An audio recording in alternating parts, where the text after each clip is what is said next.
അല്പനേരത്തേക്ക് മാത്രം ഞാൻ നിന്നെ ഉപേക്ഷിച്ചു, എങ്കിലും മഹാകരുണയോടെ ഞാൻ നിന്നെ ചേർത്തുകൊള്ളും. ക്രോധാധിക്യത്തിൽ ഞാൻ ക്ഷണനേരത്തേക്ക് എന്റെ മുഖം നിനക്ക് മറച്ചു, എങ്കിലും നിത്യദയയോടെ ഞാൻ നിന്നോട് കരുണ കാണിക്കുമെന്ന് നിന്റെ വീണ്ടെടുപ്പുകാരനായ യഹോവ അരുളി ചെയ്യുന്നു. ദൈവം ഉപേക്ഷിച്ച ചരിത്രം ബൈബിളിലുണ്ട്.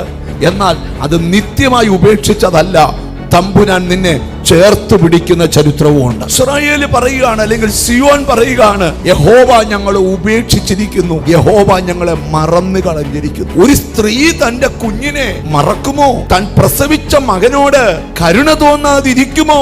അവർ മറന്നു കളഞ്ഞാലും എന്ന് പറഞ്ഞ അതിന് അർത്ഥം എന്തുവാ? ഞാൻ നിന്നെ ഉപേക്ഷിച്ചിട്ടുമില്ല, മറന്നിട്ടുമില്ല. അപ്പൊ അവര് ചോദിക്കുകയാണ്, എന്താ പിന്നെ ഞങ്ങളുടെ ജീവിതത്തിൽ ഉണ്ടായത്?